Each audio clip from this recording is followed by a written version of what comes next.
Hello, my name's Adam Varenhorst. I'm the Extension Field Crop Entomologist with South Dakota State University. Today, Philip Roseboom, the IPM coordinator, will be demonstrating several different sampling techniques. Right now we're going to be talking about sweep netting. This typically works best in crops such as soybean, wheat, and alfalfa. As you can imagine, a sweep net can be very destructive in crops such as sunflower and corn. There are some important things to consider when we talk about sweep netting. For instance, if a recommendation says to do pendulum sweeps, that means taking the sweep net back and forth across your body as shown here.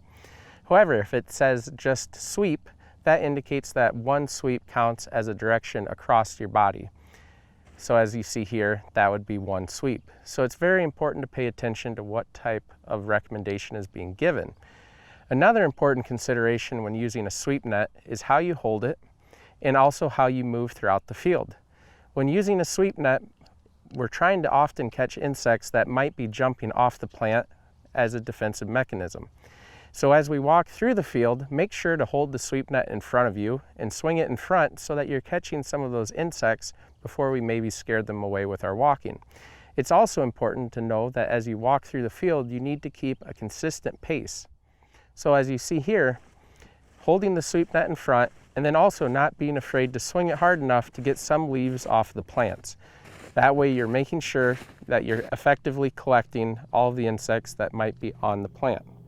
Once you collect your samples, you can either examine them in the net or dump them in a bucket, or also, if you want to look at them later, store them in a plastic Ziploc bag. Another option we have for sampling insects is using what's called a drop cloth.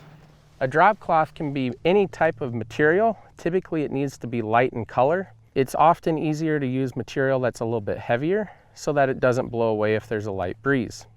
Drop cloths are put in the row, and then all you need to do is hit the plants onto the drop cloth to see what insects fall out, and then you can examine and count them. This needs to be repeated in several areas within the field to get a good estimate of what insects are present. Once you have knocked the plant, you'd carefully examine what's in the drop cloth. This method typically has to be done in the field as it's much harder to collect the insects and take them somewhere else.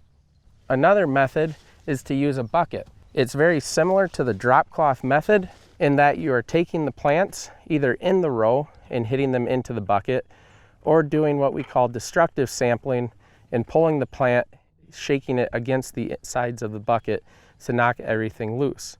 We typically use this method for insects in alfalfa, especially alfalfa weevil, as they sometimes can be hard to collect with a sweep net, and sometimes the alfalfa architecture is just a little bit harder to dislodge all of the weevils.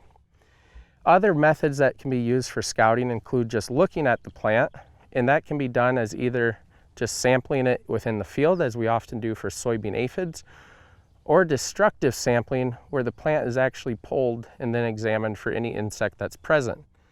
Both of these methods need to be used for insects that won't be falling off the plant or for insects that are typically uniformly spread throughout the field.